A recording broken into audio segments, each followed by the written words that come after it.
دنیا میں ایک موضوع ہے جناب، کرائسس بہت ہیں. کل کا کیا ہوگا؟ مارکیٹ کیا کہہ رہی ہے؟ ڈالر کیا کہہ رہا ہے؟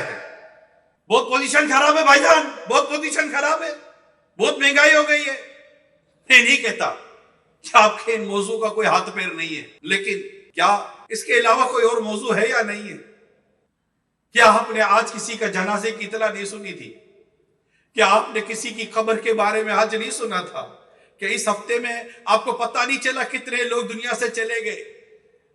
آج کی اس زمین کی مہنگائی اس قبر میں جانے والے کو کیا بولتی ہے بھائی؟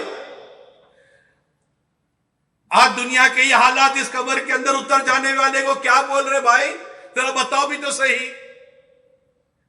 مرتے جاتے ہیں ہزاروں آدمی، عاقل و نادان آخر موت ہے.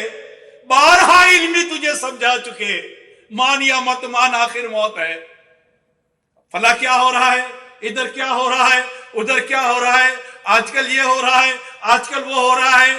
ارے کبھی قبرستان میں جا کر بھی کسی قبر کے پاس کھڑے ہو کر تو دیکھو کہ اس قبر والے کے ساتھ کیا ہو رہا ہوگا اور کل میرے ساتھ کیا ہونے والا ہے.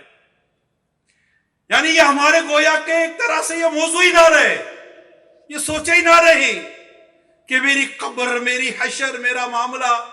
ذرا غور کرے میرے پیارے اسلامی بھائیوں، قیامت آئے گی، اٹھنا ہے، حساب دینا ہے. اللہ پاک کے عرش کے سائے کی سوا کوئی سایہ نہیں ہوگا. سورج سوا میل پر آگ برسا ہوگا، تانبے کی زمین ہوگی. ہم سب نے قیامت کے دن اٹھنا ہے اللہ تعالیٰ کے حضور.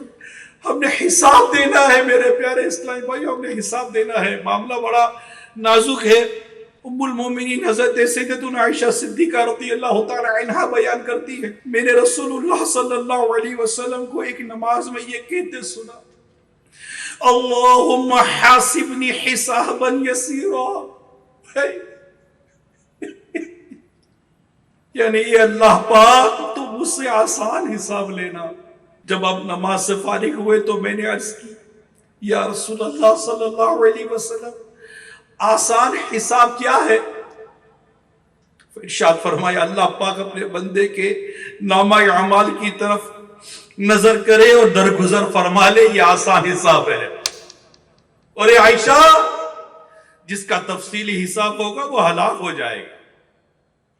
جس کا تفصیلی حساب ہوگا وہ ہلاک ہو جائے گا، اور مسلمان کو پہنچنے والی ہر مصیبت اس کے گناہوں کا کفارہ ہے، حتیٰ کہ اس سے چبھنے والا کانٹا بھی.